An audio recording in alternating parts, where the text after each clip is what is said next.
You're listening to Podketeers. Welcome to episode 399 of Podketeers. In this episode, we talk about me finally catching up with the Book of Boba Fett, and from about 8 minutes and 20 seconds through about 25 minutes, free-range spoilers. So if you're not caught up, there's a lot. So be careful. We try not to talk about Bruno, but he briefly pops up in conversation again. I visit Avengers Campus for the first time, and Mel heads out to Disneyland for Villains Day. We'd love to hear how you feel about things that we talk about in this episode. You can join the conversation over on Instagram, Facebook, or Twitter. Just search for Podketeers, but we'd love for you to join us over on our growing Discord server. Joining us is super simple. Just head on over to podketeers.com/399 or head over to our Instagram and you'll see a pinned IG story there with a link. And after just a few clicks or taps, you'll be a part of our Discord server. If you have any questions, please feel free to reach out to us. We'll be happy to help you out as best as we can. March Mayhem is approaching, and although we wanted to vote on what the tournament should be this year, it looks like the majority so far is saying we should put snacks up against each other. So we'll take suggestions for about another week or so, but if we continue on this path, it looks like we're going to be all about the snacks in March. A very special thank you goes out to an awesome group of people known as the FGP Squad, our podcast Fairy Godparents, because it's their support via Patreon that help make these episodes of Podketeers possible. As part of the FGP Squad family, you get some additional perks like exclusive discount codes for Podketeers gear, additional content like the Podketeers after show, and access to our monthly happy hour calls, just to name a few. For more info on how you can become part of the FGP Squad family, we invite you to check out podketeers.com/FGP. And as always, a super special thank you goes out to the FGP Squad for their continued support. All right, it's time to do the podcast thing. So if you are new to the show, thank you so much for hanging out with us. We hope that you enjoy your time with us and that you come back for more. And of course, if you've been hanging out with us for some time, welcome back. Here is episode 399 of Podketeers.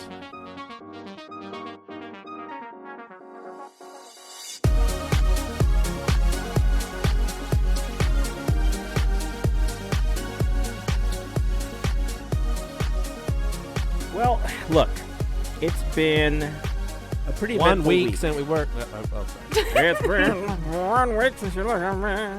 Oh, no. And copyright strike. Boom, we got it. Right?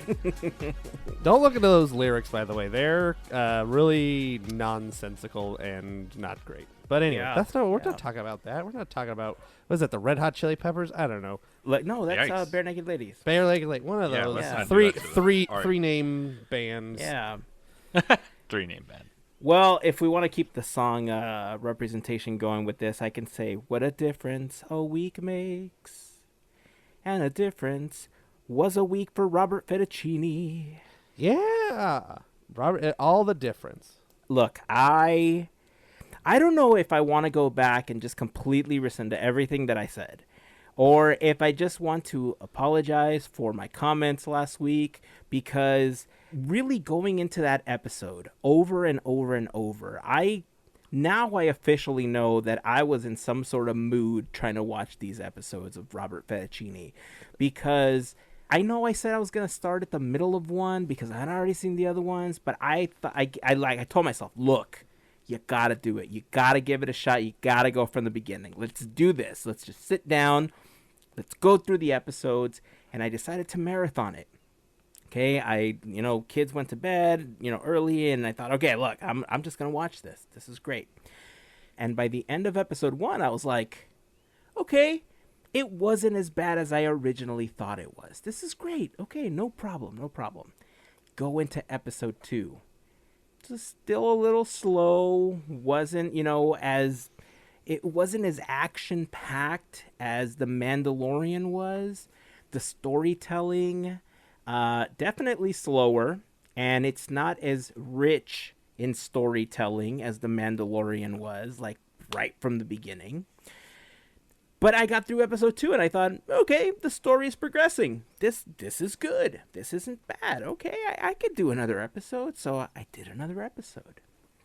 Got through episode 3 and I thought, okay, business is finally picking up here. Okay, things are looking up here.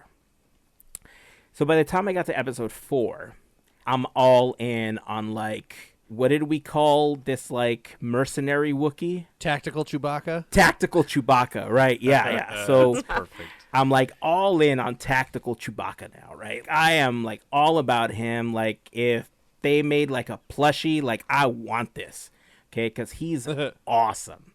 Still going through the episode, there's a few things in it that I just think,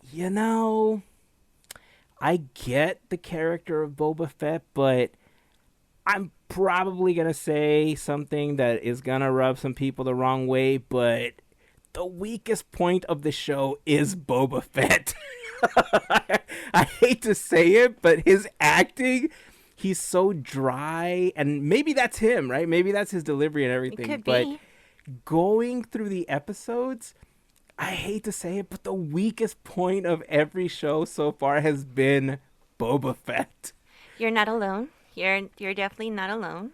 But I'm glad you're watching him. You know, you were really hesitant, and I'm glad you gave it another shot. So cool. I'm happy you're enjoying it. Me too. I'm so glad that you guys convinced me to go back and start watching it again, because I wouldn't have. I would have just totally just gone to the popular episodes or gotten a recap or something at the end. But wow, did episode 5 and 6 make up for everything else that I felt was lacking? Like, I heard everybody talk about it. I heard all of you tell me that, wait till you get to episode 5. And, whoo. I don't know if you heard me, but whoo! Man, they were so good. I think that's what the other episodes are missing. I get the whole fighting and everything, but the heartfelt connection that we were getting from the characters in The Mandalorian and what they were fighting for and what they were doing isn't in the Book of Boba Fett. Like, it's all like, this is our territory now. Cool. You must pay us money. Yeah, we're one of the families now. All right, well, while you're here playing Godfather, you come to me on the day of my Wookiee's wedding, and you come to me and you say, Boba Fett, I need your help. You come to me on the day of Tactical Chewbacca's wedding. Tactical Chewbacca. So yeah, thank you. Thank you to everyone that sent me messages regarding the episode and telling me to hang in there, because now that I'm fully caught up, yes, I did watch episode 6 a couple of times because, man, there's just some adorable moments in that episode. Like, you just don't think things are going to happen the way they are, and then they pan out, and you're like,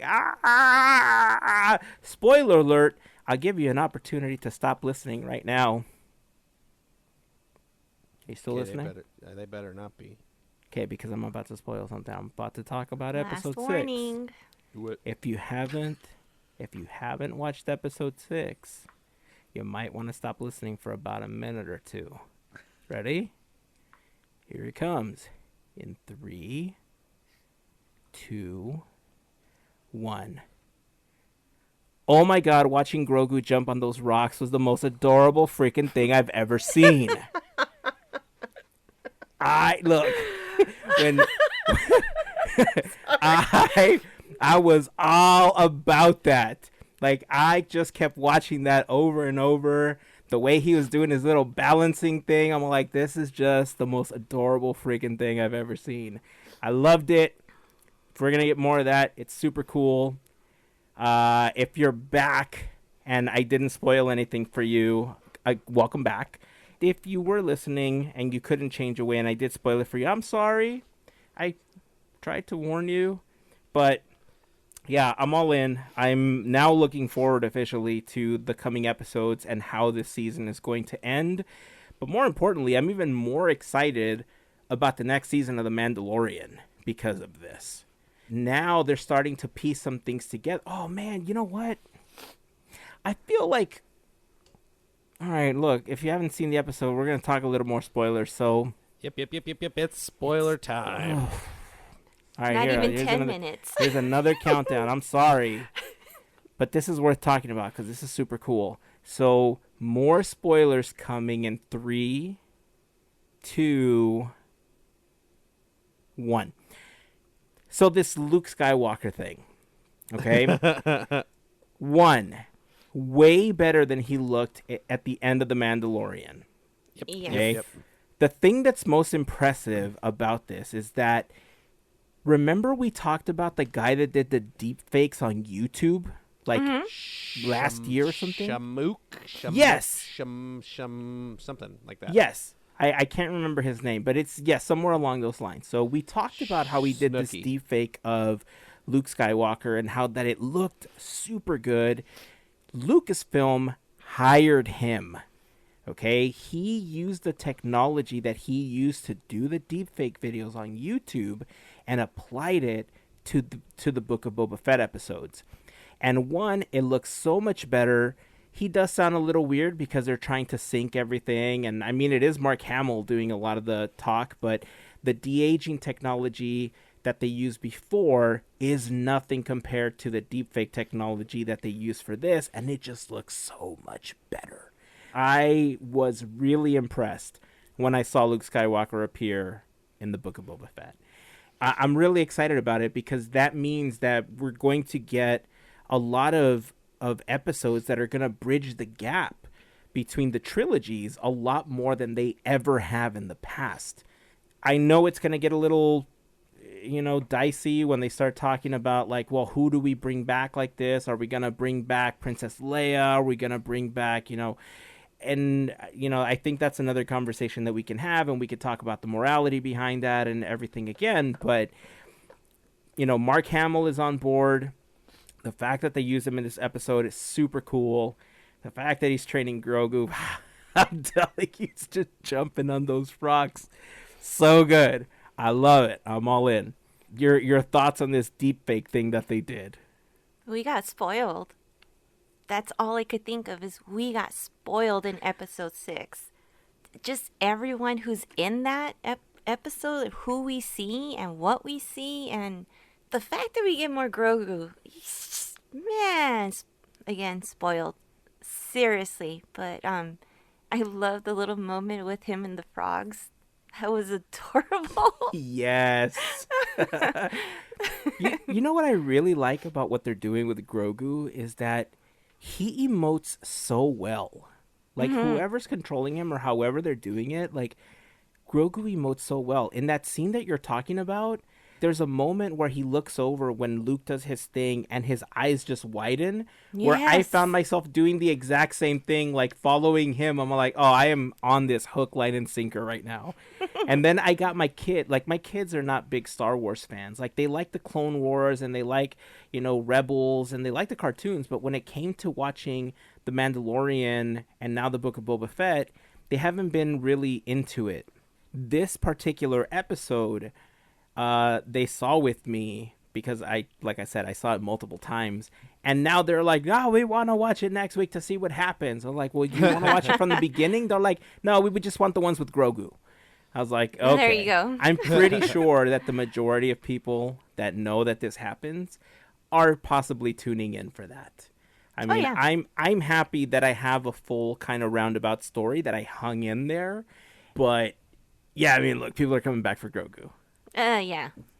And yeah, you brought up Luke and Mark Hamill and his voice and everything, and that's not actually him reprising his role. Well, it's all digital. His voice is a computer voice. Oh, it's a full computer voice? No way. So I looked into it because this sounds just slightly off, and I was trying to figure out what it was. And there's a couple different articles, one from Collider, one from Gizmodo, and basically they talk about how the voice is they use an application called Respeecher, and it's just basically they feed all of the audio they can into it and then tell it what to say. So they say they had old ADR tapes from Mark Hamill plus like a book on tape he recorded and some other stuff that they all just fed into this program, and they were able to get his vocal performance from this program. It's all completely synthetic.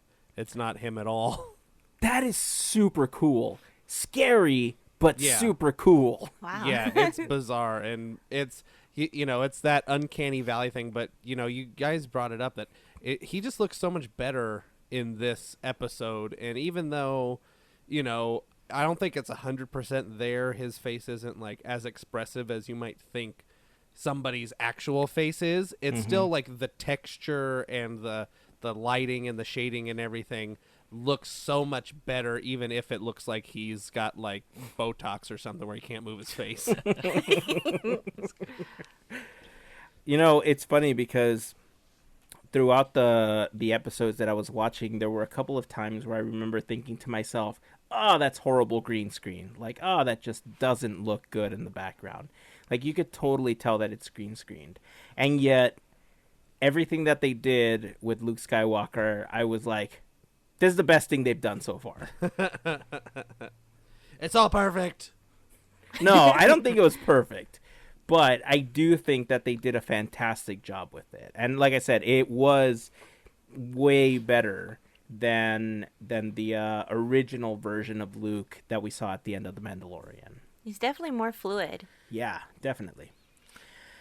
So I'm sorry if you haven't watched the episode. If you're tuning in, what I will do is when I record the intro to the episode, by then I will have edited the episode and I'll know exactly the time code as to when we talked about it. So I'll give you a heads up in the intro. These are more notes for me that I'm verbalizing So because you're by hearing then, this after you heard the yes, intro. yeah, you're hearing That's this after okay. you heard the intro. That's okay. Yeah, exactly.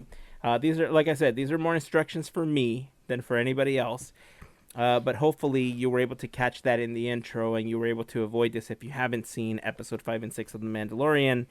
And if you did, I just couldn't help it. I was that guy today. I was just so excited to watch these episodes. He's lifting up the frogs. I And know, it's just so good. He's trying to eat it, and then Mando's there, and then it's sad. And then, you know what? Did you notice that Boba Fett is in that episode for like 4 seconds, and he doesn't say a word? Yeah. Yep. They're like, It's okay, true. here's all the mobsters, and then Fennec Shan talks, and then he just stands there like, I am Boba Fett, but he doesn't even say anything. So now that I've actually seen the episodes, I have to tell you that your impression of Boba Fett is like spot on. We're like, I am Boba Fett. That's Like just you like, I took nailed this. it. Nailed it. It's more of a, it's not a good vocal representation, but it's like a feeling. It's you know, I'm in the ballpark of his speech, but not the yeah. Anyway, that's all he does. Before we move on, Larry, your thoughts. I know you were super psyched about it before, and you were the biggest cheerleader for me to continue. How are you now? Are you fully caught up, or did I actually spoil it for Episode you? 3 was where I left off. I kept to my promise of saying I'll He's gonna wait. binge it. Remember, I he's remember, gonna want. Yeah, but I'm okay with that because how could you not expect those things were gonna happen? So I mean, I hope the spoilers out there for the rest of everyone else. That's good. That'd be good. But Well, for now me, I feel bad. No. But for me as a Star Wars fan, you know, being in part of it every episode, like I said, we were talking about, it's like, I know, like, I don't know exactly what's going to happen, but I know, like, I think I would have been, like, a little bit more different feeling about, like, the end of Mandalorian when you do see Luke Skywalker. You kind of feel like it's a book. Something's got to connect here. They're trying to do the Marvel thing, so I'm happy to know that that's happening, and that's super cool to know that they're using that technology. For me, that's really awesome because when we watched it all together here during the podcast once, that was flawless work. I think just to comment though, I like hearing the conversation about the Mandalorian's acting, or Boba Fett's acting is not what you would want out of like something this much of a drama series towards like any of the Star Wars characters, really. But I just a quick analyzation for you guys just to go around. What if he just wore the helmet the whole time? Like, that's my main thing. I think I'm so used to him being in the helmet and that voice that you're talking about, Andrew. It's like they manipulate that voice, and I think he kept that voice, but it's not the robot/droid talk that's under the helmet. What would you feel like if he just wore the helmet like the Mandalorian did a majority of that show the whole time? He never took it off. He just kept it on. Would you feel different? Because then you wouldn't see facial expressions, and I think you would kind of... What do you think? No, that's a good question. It's definitely a good question because that armor is just it's strong. It comes with his legacy with who he is. I think I may have had a different I would see him in a different light, I would say. For sure. Like he wouldn't well for sure he wouldn't be recovering in all the episodes. Good point. They could have done like when he comes out of that chamber, you just see him put on the mask or something. You would Yeah. never see his like real face again, but you saw it technically in the last series of Mandalorian. But it would be, I think we would all, I at least, for me, that's why I bring it up. I would think I see him as the older Boba Fett that always had his mask on and he talked and it was that same voice kind of like the Mandalorian has, that, Yeah. bounty hunter talk. I just think it'd be different. Interesting, Yeah. though. Well, and I mean, if I'm remembering this correctly, now I don't have all my Star Wars facts up to date, but he played Jango Fett in the prequels, right? That was his whole thing. He was Jango Fett. Yes, Jango And Fett. so this is like really, besides like a voice role, this is his first the Mandalorian too. This is his first time as Boba Fett proper, because the True. prequels were all Jango Fett, which could be Jango Fett's a different character in theory than Boba Fett because they've lived different lives even though they're all a clone of Jango Fett.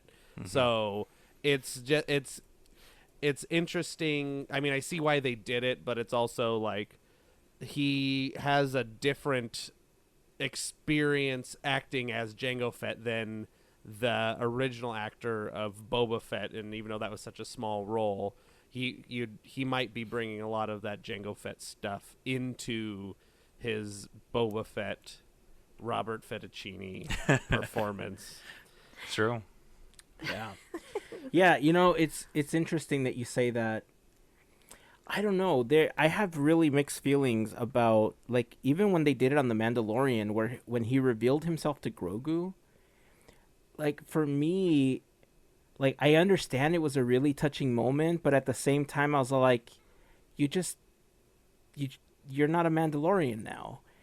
And it comes up again in this series, right? And Yep. so for me, I was like, wait a second. I thought the whole thing was like, if you're by the book, like you say you are, you never do this. And he basically, like in The Mandalorian, they were talking about how, oh no, you don't do this, you don't do that. And when he met other Mandalorians that were taking off his helmet, he's like, what the heck are you guys doing? You guys are breaking creed all of a sudden. He's like tripping out. He's losing it because he's never seen that before. So I kind of have mixed feelings about it, because in this series, like, it's the complete reverse. Like, all we see is his freaking face. And we just get clips True. of him in the, helmet. He like walks in, sorry, but he'll like, okay, I'm walking down the street and okay, here's somebody. Let me take my helmet off. Yeah. Yeah, see that's what I'm saying. Exactly, Andrew. You nailed it. Instead I of like, feel like I'm looking intimidating with my helmet on. No, I want to talk to this guy, helmet off. I think they would have been all right. I don't know. That's just me watching those episodes where I was at. So I don't know. I understand they had to tell the backstory. Definitely had to tell that without a helmet on. Like, that's kind of him being in imprisonment, right? But once that was over, or once you don't get those clips, I should say, those flashbacks, I think he would have been really, it would have spoke differently if he just left the helmet on and had that voice. I really think people would be looking at this different. I would. Just my opinion. I'd be looking like, yeah, he's cool again. He's cool. He's got the whole, that whole voice down and everything. I don't know. It's a difference. It's just a different. But then would people think it's just a ripoff of The Mandalorian? Because There they're you like, well, that's what they did in The Mandalorian. Yeah. The really sad thing about him removing his helmet all the time is that, this might sound weird, but to me, he's no better than Cobb Vanth now.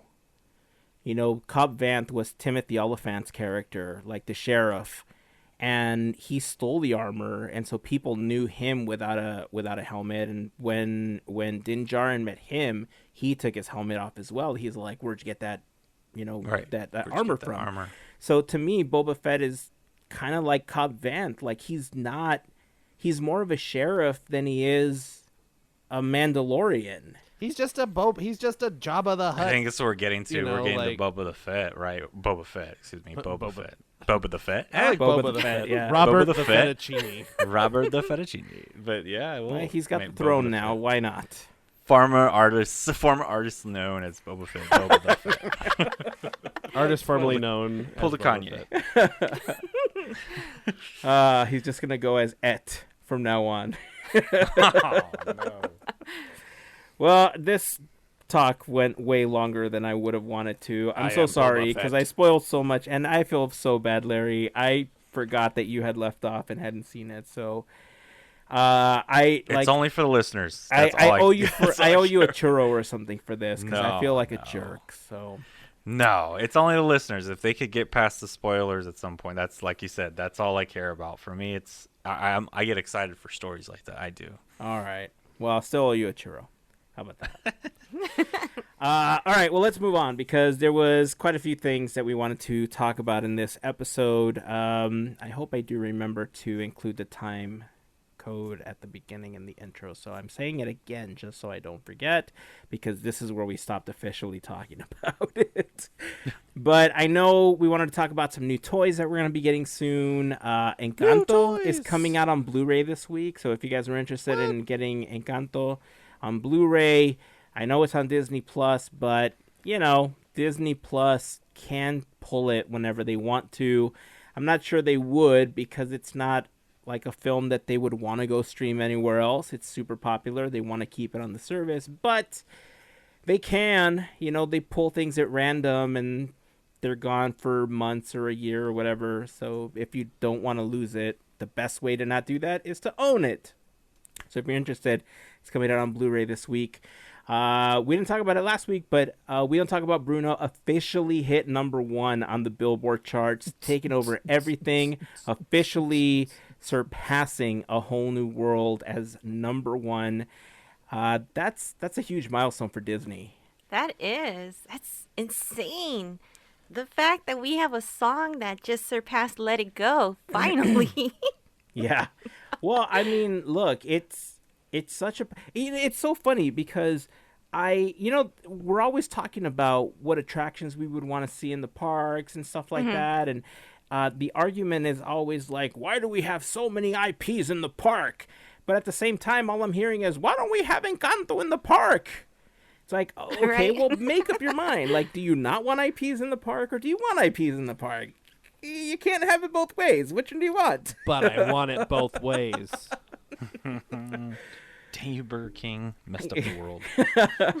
I'll have it my My way. way. So, congratulations to everyone involved with the making of Encanto. Congratulations to Lin-Manuel Miranda and everyone, just because it's fantastic film, fantastic music, and Yeah. yeah, it's a long-standing record for A Whole New World to be overtaken. And hey, every record is made to be broken. Look what happened with Avatar and then Endgame and then Avatar again. But you know, Spider-Man is hot on the heels of that one. So hopefully we'll see if Spider-Man can overtake Avatar and Endgame at some point. So keep an eye out for that. And it's pretty crazy that, blah, blah, blah, blah, not Endgame. It's pretty crazy that we don't talk about Bruno's #1 when nobody's supposed to be talking about it. Nobody's talking about it. Right? Nobody's talking about Bruno That's the at best all. part. And it's That's #1. so ironic. How is word of mouth? There's no word of mouth. Everybody's just hearing this individually because nobody's talking about it. It's what happened when Elvis Little- took over music. You're not supposed to watch the guy juke and jive with those hips. Now you're not supposed to talk about Bruno. You're not and talking all the- about it. All the kids. They tell are you not talking to talk about it, but what do? Make a hit song, say the Yeah. opposite. Just like we always say the opposite, Say and the Disney will opposite. do. Yep. There you go. Now the next song's like, we're not gonna go to #1. That's gonna be like the song in the next film. Like, Oh, don't man. get this to #1. Ba-na-ba-dum-bum. I don't know what that was. That's a good song. Well, we know the secret, so now anytime that we want something, we know the formula. So we'll keep doing that. Put it in the Yeah. atmosphere. Yeah. There you go, listeners. There you go. Speaking of Spider-Man, since I mentioned him just a bit ago, I finally had the opportunity to check out Avengers Campus this weekend. Yay. Yeah. It was interesting. We weren't there for rope drop. We showed up pretty late, but we wanted to make sure that we showed up on time to be able to park hop over to Disneyland. And I've said a couple things about Genie Plus, and remember I said that I would try it, like we would get it, we would try it once, see how it worked out, and then probably never use it again. Mm-hmm. I might have to take that back. Okay. And I'll tell you why. So first of all, let me talk about Avengers Campus, and and then I'll get into the Genie Plus thing. So when we got there, the first thing we went to was Avengers Campus, because pretty much everything we've done, I did want to watch the parade with Mulan and Mushu and everything, so I was able to go and watch that. I recorded some footage that we'll post. But first of all, my first impression of Avengers Campus was the entrance and everything is a lot smaller than I anticipated. The photographs and everything that people have been posting make it look way larger than it actually is. Mm-hmm. The Spider-Man stunt show, much smaller area than I anticipated it being in. And the show itself is way shorter. I never actually watched the entire show because I wanted to watch it in person before I watched it all on video. So I kept seeing him swing and everything. I was like, oh, that's a cool clip people are posting. I can't wait till I watch the whole show. That is the whole show. It's so short. I was expecting a much longer thing. That wasn't the case. Either way, still super cool. Plus they have the meet and greet after, which I thought was a nice little touch that you can have. We didn't get a chance to eat anything at Pimtest Kitchen. The shawarma line was crazy long. My wife really wanted to buy me the Infinity Gauntlet that holds the drink that you have, Larry, because they had it, and she's like, hey, do you want this? I was like, I do, but I don't want to carry it.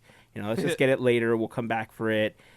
Our plan was to go back to Disneyland and then come back and get that, check out Avengers Campus at night, and then head home. So we did get an opportunity to walk around. We saw the Sanctum Sanctorum area. The Eternals were there. We didn't get a chance to see Doctor Strange. We saw the Dora Milaje do their show. We saw some of the other characters walking around at the top of Avengers HQ. I think we saw Black Panther. I saw my new best friend, Carol. We also saw Sean, and that's it. Those were the only characters that were walking around that day. By the time that you get to the end of that, it literally hops right into Guardians of the Galaxy. So if you've never had an opportunity to visit prior to this, then it just looks seamless to you. But for anybody that ever had an opportunity to go to Bugs Land, it's almost unrecognizable the way that they set this entire land up. If you know landmarks like where the bathrooms were and stuff like that, there's like certain buildings where you kind of knew, like, oh, there's Flick's Pliers and oh, there's Heimlich's Choo Choo. Like, there's certain things there that kind of tell you what took over what. But man, in general, they did a really great job with this area. Like, with what they had available to them, Imagineering, awesome. I love what they did with it. I wanted to hear what you had to say about the score, Andrew, because I love the Avengers scores. I love the music to the movies. They make me feel all hyped and stuff, and walking in, I'm like, doo, doo, doo, doo, doo. I was okay with them having the same score throughout the entire land, but I know you had some reservations about that. Yeah, I mean, it's just a small complaint. I complain. That's what I do. But it's, it just seems that once you get in the land, okay, have the score there, at the entry, right there at the big arc reactor on the floor, okay, whatever. But then once you get, down to where Web is and stuff like that, you'd think we would be having more like Web would have its own like little bit of thing, because there's a bunch of kids in there and they're doing whatever. And then, maybe over by the Avengers headquarters, you'd have something else or more like radio sounds or something. But I don't know. It gets drowned out most of the time, so you don't notice it, but it just does. It seems like we're hearing the same like 8 minutes of score over and over and over again. And it's probably not that, but that's just, it's not really like a huge deal. But, you know, I like the different music and stuff like that. I think it'd be a little more fun, but it's, you know, it's whatever. It's, I don't know. Sometimes I feel like Avengers take themselves too seriously, or people take the Avengers like franchise too seriously. We do. We totally It's do. too seriously. Have a little fun with it. It's comic books for crying out loud. Larry, how did you feel about the music and the land? I know you've been there a couple times since it opened. Yeah, I can't resist from slow walking. You could ask my wife every time I do it. I pretend in my mind, but in my head I like picture like a Homer Simpson moment where you're like, but in my mind it looks different. It looks like, you know, I don't know, just like Captain America rolling up. Steve Rogers, you know, was like by my side, and we were about to go smash on something. I don't know, on a churro or something like that, right? But like Andrew said, make comedy out of it. I love it. I think it really. I think at night, I'll admit I'm a little biased because at night it's a little bit, the lights shine on the buildings a little differently, and the Avengers logo's there. But during the day, I still feel it. It's that the music really kicks in for me, because it's like I used to do the Run Disney events, and they used to have the Avengers half marathon weekend, and they'd always play that music blaring.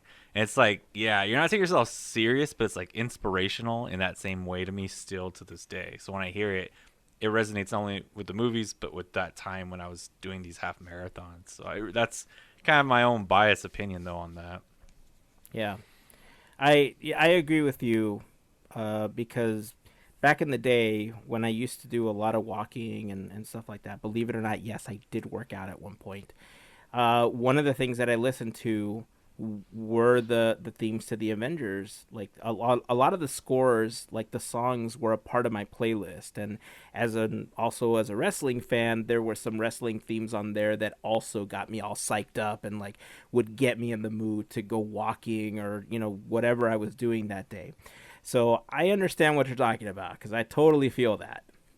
Mel, how did you feel about that part of it? I know you've been there a few times as well. I'm a sucker for music and scores, so yeah, I have no problem. I'm sorry, Andrew. No, it's I'm fine. like that sucker that just no. listens This to is it. just my opinion. I'm not saying anybody's wrong, anybody's right. It just seems to me that okay, we're going for this like realism thing, like Galaxy's Edge. Okay, there's no music except when you go in the cantina or in the bathroom or whatever. All you hear is like, you know, droid sounds and ship sounds and animal sounds. But then you get to Avengers Campus. Okay, here we are at Avengers Campus, and you know, this is where all the Avengers hang out and all this stuff. What do they play at Avengers Campus for all the Avengers to listen to? The theme to the movie that they're in. You know, because that's what they love to hear, is the theme to the movie that they know that they're in. Because they're all dead. They're like Deadpool. I mean, it's fine. It's like, it's not a big deal. I don't know. I got a, you know. It's all right. Yeah. No, you know, I understand what you're talking about. I Like can't. Iron Man in there. Come on, it's fun. And all this stuff. I'm pretty sure that wouldn't be a part of it. But I do understand what you're talking about. But I think that is a product of how we've been conditioned by Disney in general to go from section to section in the parks and have different music to go with the themes. And so when you think about the themes on Avengers Campus, they are trying to fit a lot into one tiny section. So I forgot what the actual term is. Maybe you remember what it is, Andrew. But there's a term for the crossover that happens, especially like with parades. Like when one speaker set picks up the next soundtrack or the next part of the soundtrack, like on a parade, so that it feels seamless. They can't pull that off as well in Avengers Campus because the area is so small. You would hear music from everything just kind of bombarding you from every angle. So I understand why they're playing the same soundtrack. Now, there are times where in certain areas, you will hear something slightly different. So if you're standing, let's say, in front of the shawarma, you can hear, you know, over to one side, the standard theme that they're playing over towards like web, over where the stunt show is. But then on the opposite side, near Avengers HQ, like when the Dora Milaje come out, they're playing a slightly different version of the theme that's much more, Black Panther-y than it is like standard Avengers. So there is certain times where I recall that the music changed, and it didn't change in the entire land. It just changed in that section. And I've seen clips of the same thing happen with like in the Sanctum Sanctorum, when like Doctor Strange appears and stuff like that. So but it isn't like huge. It's only like little clips of music that it happens. But I get what you're saying. Disney has conditioned us so well to expect new music to go with the themes that I can understand why you would want to hear something different with every section that you're visiting. I just want to hear not the same theme for but it's like I said, it's fine. It's like the smallest complaint in the world. Like, it's not a big deal. But I just it's good to talk about. It's whatever. I can just imagine I'm hearing Spirit in the Sky. I don't know. I'm trying to think of other rock tunes that are in Marvel movies. There's tons. I mean, I think if we could get a billion of them, I think we should get a lot of the music that we heard in Homecoming, even into the Spider-Verse. I know it's not officially Marvel, but man, the soundtracks to the Spider-Man movies have been so good. They got some really good music on there. But so moving on, since we're talking about Spider-Man, we did ride Web Slingers. Nice. So that was actually one of the attractions that we decided to purchase Genie Plus for. You are only able to purchase 2 Genie Plus attractions per day. So we were trying to make sure that we got a couple of things that we hadn't done before. We took our kids with us this time, so they were back in the park for the first time in almost 2 years. So for sure, we wanted to see Avengers Campus with them. We wanted to do Web Slingers, and we wanted to do Rise of the Resistance. So we figured, okay, let's pay for this one. Let's kind of gauge where Rise is later. We paid, I think, $12 per person for Web Slingers. So you would be the first out of the Podketeers that did the standalone Lightning Lane Genie Plus option. Yeah, we did. I don't think any of us have done that yet. We did Lightning Lane for both of these, and it was $12 per person. And it broke down a couple of times. So it was within the hour. If it breaks down and you purchase Lightning Lane, they do give you the opportunity to come back at another time. They give you a ticket, or they reset your Genie Plus, so you don't lose it. So that's good, right? You weren't going to lose that part. And there's a couple of other options, or another option that they give you, which I'll talk about momentarily. But we got on Web Slingers pretty much after our time started. It was about 10 minutes after like the start of our hour. It had broken down, but we waited like 5 minutes for them to get it back up and running. And the ride is awesome. We had a lot of fun. I thought it was totally just going to be leg day because we haven't walked that much. But, dude, apparently I got arms in that day as well. Because my shoulders, my wrists, and my arms were just burning at the end. I was huffing and puffing because apparently I have not web-slinged in, like, years. But it was so fun. I mean, it was a great attraction. I considered buying one of the little shooting toys that they have, but I didn't really feel like it was going to enhance the attraction all that much. It does a really good job at tracking your motions. Considering that there's 4 people in the attraction, I think it does an amazing job. So super fun. Totally recommend it. So the comments that I have about Genie Plus is this. I know I said before that I probably wouldn't buy it after this one time that we tried it. However, over the course of the pandemic, my tolerance level for being in a line has decreased significantly. And whether that's just the case of I want to minimize that time, I want to make sure that I feel safe, or just in general, I just want to get in and out as quickly as possible, that I think is what Disney is banking on. They're not banking on the fact that, you're a family on vacation. they're banking on people being tired of standing in line or not wanting to be around other people. I could be wrong, but that's the exact feeling I got. However, the limit of 2 attractions is possibly the worst thing that they could have done, because if you're willing to pay and it was maybe a little bit less expensive, I would have done Lightning Lane for like everything, because I would have just been in and out. Now, I understand that if you pay $3,000 and you get a tour guide, you get front of the line access, and you can do that. But not everybody's going to pay $3,000 to have a tour guide. However, if I could do Lightning Lane for 3 or 4 attractions, heck yeah. Add Afterpay or something to the Disney app and let me pay in 4 easy payments at the end. Heck yeah. I'm all for it. But I will tell you that I actually enjoyed having the ability to do Lightning Lane and just getting in and out as quickly as possible. So I could be wrong, but that's how I felt. That's pretty interesting. Yeah, so after Web Slingers, we decided to park hop. We went over to Disneyland, and my wife got us Rise of the Resistance Lightning Lane. That one, more expensive, $20 per person. And as far as I've been able to kind of ask around, it's never less than $20 per person. The other attractions will range. I think Radiator Springs Racers was like $7. Web Slingers, $12 usually. But Rise, always $20. Regardless of the time, regardless of the day, regardless of the crowd level. Always $20. We decided to get it. We didn't want to stand in line. It said it was like 120 minutes or whatever. And I thought, okay, I can't do that. So decided to buy it. The ride broke down a few times. It played with our emotions over and over and over. We kept getting alerts. It's back up. It's down. It's back up. It's down. It's back up. It's down.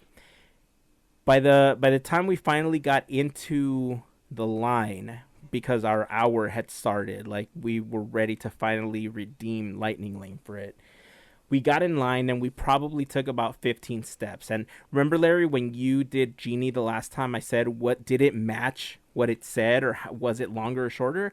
I decided to throw on a timer as well, or a stopwatch. So I figured, okay, let's see how long it's going to take us.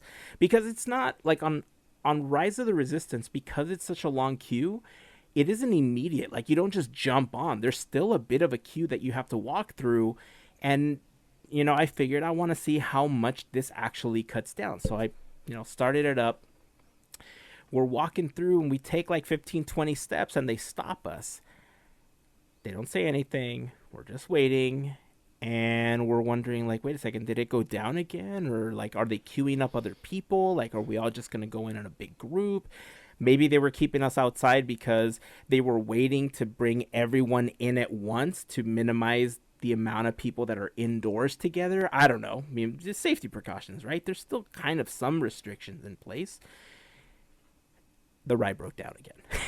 Dang. So now we're thinking like, okay, well, should we wait? Should we go? And they said, look, if you guys want to come back, we'll give you a return ticket. But our plan was to ride Rise of the Resistance and either go back to California Adventure to see Avengers Campus at night or to call it a day. I was almost ready to just say, let's go. Let me rephrase that.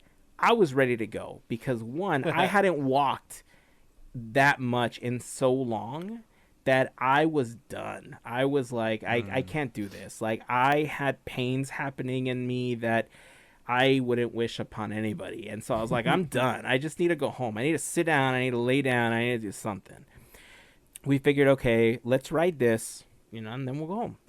They told us that they could give us a return ticket, and they said, well, in the meantime, why don't you go ride Winnie the Pooh or Haunted Mansion or something like that, and then if it's back up, you can get on, and if it's not, then, we'll give you a return pass. I was like, well, we were ready to go home. They said, well, we'll give you a refund. So if you ever run into a situation where you purchase Lightning Lane and you are unable to ride the attraction, or you decide you just don't want to do it, as long as you haven't redeemed them, you can get a refund. So that's good. We weren't going to lose our money, which is great. Ultimately, we didn't ride it. We did get a refund for Lightning Lane for Rise of the Resistance. So that is now on the list of things that we want to do when we go back to the park again. But overall, aside from walking so much and being in slight pain, like you said, Mel, the Disney hangover is definitely real. And my hangover Oh, yeah. started just a few hours from all the walking. I'm definitely not used to walking that much anymore. I mean, it was fun. It was, I think if you're still battling with, is it safe to go? You know, there's a lot of arguments that say yes. You know, if you're vaccinated, if you're boosted, if you are healthy enough to, you know, walk around without a mask, there are plenty of people that are doing that. There are also a lot of people that are still wearing masks. And if being in a line with other people without a mask freaks you out, then I would say wait. Because I would say about 80% of the people that we saw that day were not wearing a mask. Or they had one hanging below their chin. There were a lot of people bending the rules where as soon as they got on the attraction, they would lower it down or they would take it off. In many cases, the attractions were getting stopped. I will say that. The cast members that were catching people doing that were just stopping the attraction and telling people, put your mask back on. So Wow. that was really good to see. But again, if you're in a state of, I'm trying to be as careful as possible, there are a lot of people walking around without a mask. And I will admit, it even freaked me out because I've been trying to be so careful, trying to stay healthy, doing my best not to get sick again, that it got in my head for a little bit. You know, it took me a little bit to kind of realize, like, okay, let's just move on. Let's just try to get through the day. And, you know, I guess, I mean, I feel okay today. I did wear 2 masks, so I'm hoping that did the trick. But I guess we really won't know because of how the virus works and how many days it takes to show up in your system and all that stuff. So I'll tell you guys next week how I feel, I guess. But yeah, overall, super fun. Riding web slingers was definitely the highlight. Yeah, Lightning Lane. I like I said, I know I was against it, but oh man, damn it, Disney, hook, line, and sinker on this one. Well, I'm glad it worked out for you. I mean, things like that happen where we may think it's going to be one way and it turns out to be another. And I guess beneficial in this, in this situation. So I'm just glad it worked out. Yeah, and look, if I'm wrong about something, I'll admit it. And I Sure. feel like I was wrong about this one. And like I said, I'll do it. will I buy it again? Yeah, it's very likely because I saw some of the lines for some of the attractions, and I just don't want to do the lines. I'm good with standing in line as little as I can going forward. So add it to the other attractions, make it a little bit less expensive, add some afterpay or something. We're good, Disney. Add it to the Right. Disney app. Just like, where do we put my routing number, my Yeah, account? we're Just good, what? man. That's where Disney's missing an opportunity. That's what they have to do. Right. It's like, do you want Lightning Lane for all these attractions? 4 easy payments. Ooh. Oh boy. All of a sudden, it's like, wait a second now. Oh boy. What did we do? And then when we hopped over to Disneyland, I did get an opportunity to see Dave's window, so I was pretty happy. I had a chance to go over to where Carnation Cafe is, right above the shop that's there, and it was nice to see Dave Smith's window. I was hoping that it wouldn't be covered up because I know that there was a lot of construction going on in that area, so I was happy that I had an opportunity to see it. Next day was Villains Day. I did not go for Yeah. Villains Day, but Mel, I know that you were there. My wife hung out with Mel that day. How was Villains Day? A lot of fun. A lot of fun. We didn't get there until like after 11. I need sleep. I mean, Oh, yeah. unless it's like a full day, then I'll do rope drop. But nah, I'm getting You sleep. get sleep when you're dead. Come on. Oh, here we go. Right? Unfortunately, it was warm. Why, I don't know. I do not know because usually it's chilly. Most of the Villains Day, it's in February, the first one, and yeah, someone just decided, hey, let's take off the dome and let's make it go like 80 degrees, which stunk because I I had a coat. I was dressed as Harold as a Yeti, so of course think furry, obnoxiously furry, and a long sleeve. It was like one of those outfits where it's like you have to plan in advance. And I took my chances. I go big, go home. I still went big. Did not let it stop me at all. But it was actually really nice to see. And I didn't see everybody until the picture. It was really cool to see everybody walking in, with their costumes and whatnot. Excuse me, Disney hangover, not costume. Bounds. I'm still tired, so yeah, Nah, I gotcha. bounds. You can call Give them a yourself- costume as long as you're not there. Correct. Give yourselves credit. That takes work. Right? Yeah, it was really cool, and it was really exciting to go dressed up and just be silly, look silly, get stares. That's the best part. So, I missed actually a lot of friends that were there. I didn't get to see everybody, which was like bumming me out. I missed a few friends, but they had a scavenger hunt, and that went on for a few hours. I should say I wasn't there all day. I think I left like before 4. I had some things to do, so I had a couple of hours to just play in the park and just have fun. And I was actually surprised at the turnout for this event because the last one that happened was actually before Disneyland closed, and that was in February. Right. Yeah, so the way that they planned this out, they were smart. So, when the calendar opens up for another month, so they Yes. posted to like say, hey, make your reservations right now because it's open. We want to have this day. Come hang out with us.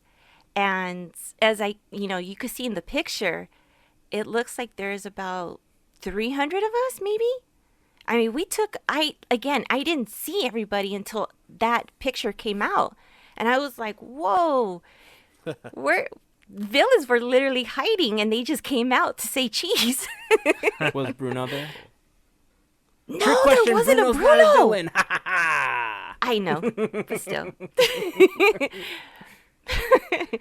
No, what did I see? I saw a lot of Lokis. There was a lot of Lokis. Typical, of course, Maleficents. I mean, really cool stuff. Is it true Yeah. there was a Waluigi? Yes! Yes! Waluigi. It was, we were like, hey, you know what? Wait. It's like wrong It's a part, villain. dude, but okay, cool. Right. We forgive you. But yeah, it was really cool, and I didn't really get to do much. We just walked around, took pictures, just enjoyed ourselves. I did finally get to go on Jungle Cruise and see like the additions and everything. Oh, yay. How was that? It's cool. I love it. I love everything that they've added, even with the SEA, like in the queue itself, to the attraction, and then all the extra like animals that they've added. It's the little monkeys. They like captured my heart. I'm like, oh, they're so cute. Where can I buy one? But yeah, surprisingly, it was only a 30-minute wait, and I'm like, yeah, that was not bad. Yeah, that's so. not I didn't think it was that crowded. Maybe because we were just at the hub the whole time, but it didn't seem that busy. But I didn't have plans to like really go on anything. I was just happy to be there Yeah. and just soak it up and whatnot. So other than that, I just wish it was cooler. Yeah, I have to give you props because, one, like, first of all, your Disney bounds for these things are always awesome. Oh, thanks. But when I saw that you were wearing that fur coat, I started sweating just looking at you because, I mean, that is commitment.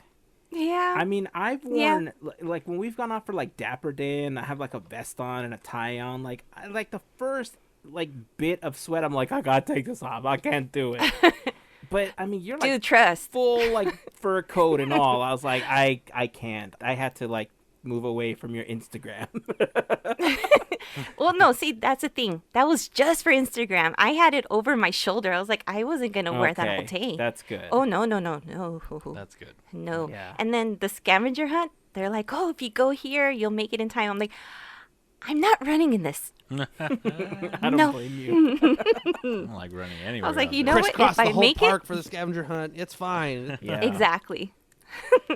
Yeah, you know it's funny because on Saturday when we went, we kind of had the same feeling. Like I said, we knew that there was at least a couple of things that we wanted to do to get out of the way because we haven't been there in so long. They're new things that we hadn't experienced, especially the kids hadn't experienced. But I think in general, just being there and having an opportunity to sit down and just kind of see everything and just be there, was nice. I think Yeah. I think that was the redeeming quality of, being there. And if you're sitting down, you can do your best to stay away from people if that's, if all you want is just like an afternoon or something. And if Oh, you yeah. have one of the magic keys, you make your reservation during the week is always going to be less crowded than on a weekend. So if you have a lot of concerns about the crowd levels, try to do like a Tuesday, Wednesday, or Thursday. Like Tuesdays and Wednesdays tend to be the least crowded days. Yeah. But yeah, I think having an opportunity to just be there, like I think we were there for a total of about 5 or 6 hours. We weren't there the Okay. whole time. Like we showed up right before 1. And the only reason we were really pushing 1 o'clock to get there was because we wanted to make sure that we checked into DCA so that we could still park hop to Disneyland. Otherwise, Right. we were only going to be stuck at DCA for the rest of the afternoon, which would have been fine, right? There's enough stuff to do at California Adventure, and we would have seen Avengers Campus in the evening and all that stuff, so it would have been fine. But we did want to try to do Rise of the Resistance, so we wanted to make sure we got there by 1. But overall, I get what you're saying. Just being there, sitting down, soaking everything in, listening to everything was nice. It was a good weekend.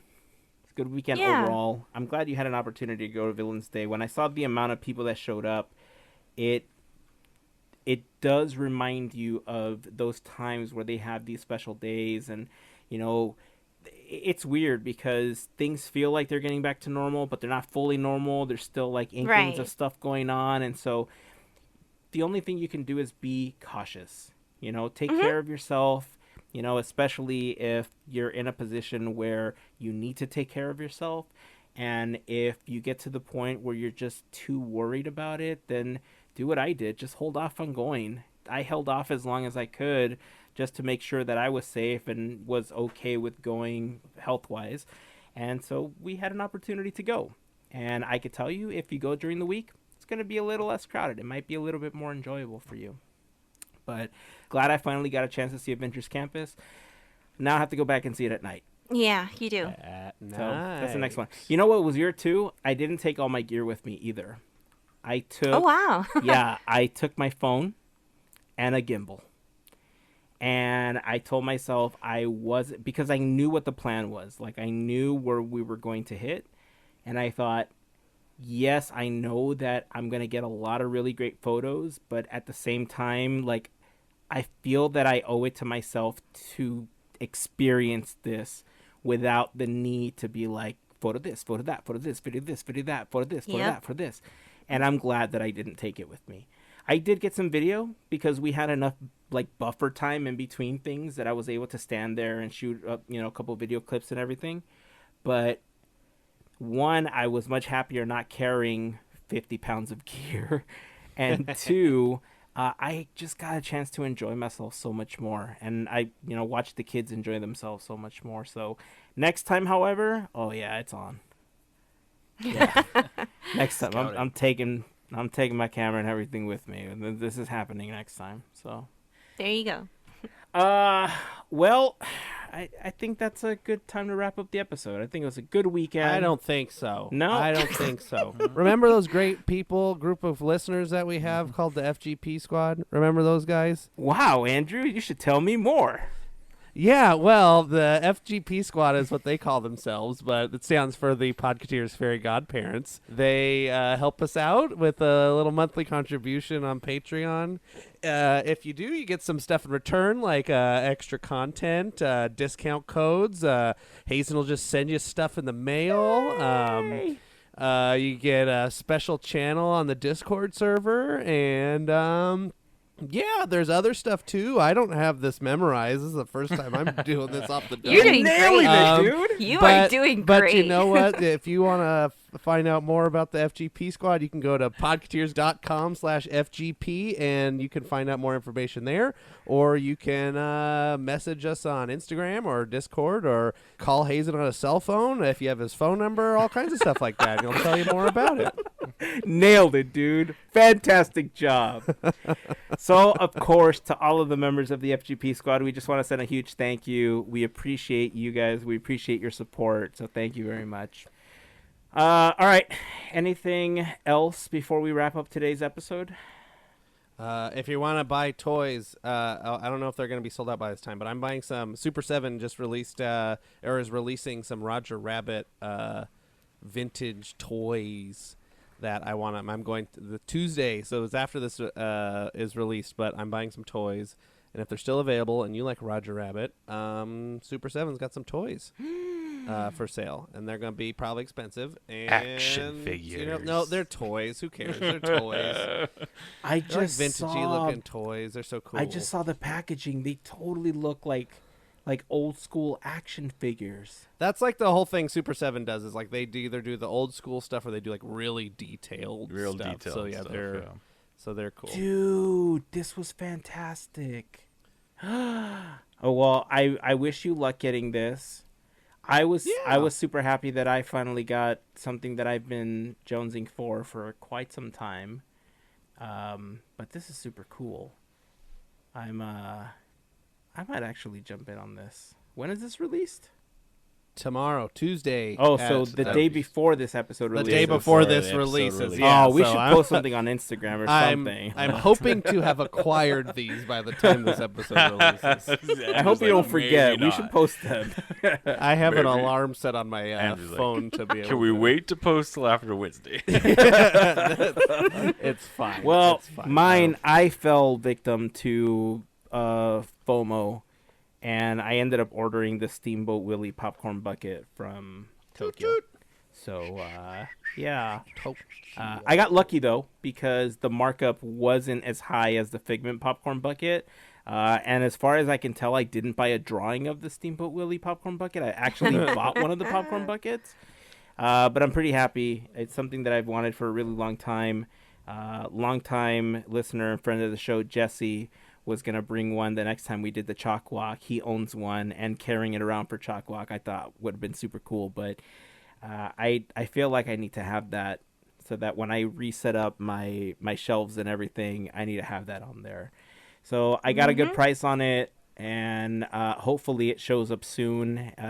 Like Andrew said earlier, before we started recording, hopefully it's on a plane and not on a boat, because then I know I'll get it within a few weeks and not 2 years from now. Because, you know. Still waiting on that Roger Rabbit stuff I ordered October 2020. Man. Still haven't gotten it yet. Funko stuff. Anyway. Yeah. Well, once I get it, I'll post it. It's one of my favorite popcorn buckets, so I'm pretty happy that I finally got a chance to get it. Yeah, I think that's where we're going to wrap it up. I think that's a good place. And listen to Quizneyland this week. There's an episode of Quizneyland tomorrow. Yay, Quizneyland! Can you give us a Yeah, preview? that's it. What's coming up in this episode? In this episode, we talk about what do we talk about? Muppets and limited liability companies, LLCs! and Interesting. villains, and something else. I don't know. Sounds like a Leave it Disney as learning lesson. Nice. Yep. Yeah. So is it Muppets or Moopets? Muppets. All right. Well, I'm looking forward to it. I always learn something new. I No love Quizneyland, Cormets. so I'm in. Yeah. All right, that's going to wrap it up for this episode. So Do it. if you have any comments on anything that we talked about, please feel free to join the conversation over on Instagram, Facebook, or on Twitter. But we'd love for you to join us over on Discord. If you are not yet a member, make sure to head over to our Instagram stories, click on the Discord pinned story. There's a link there, and within a couple of taps of your phone or device that you are using, you'll be able to sign up and join us there. Like Andrew mentioned earlier, if you're part of the FGP Squad family, you also get a specific section of Discord so that we can communicate there as well. Family. And yeah, we'd love to hear your thoughts on anything that we've talked about. So that's going to wrap it up for this episode. Until next time, keep dreaming, keep moving forward, and always remember to pass on the magic. Have a fantastic week, everyone. Bye. See ya. I am Boba the Fett.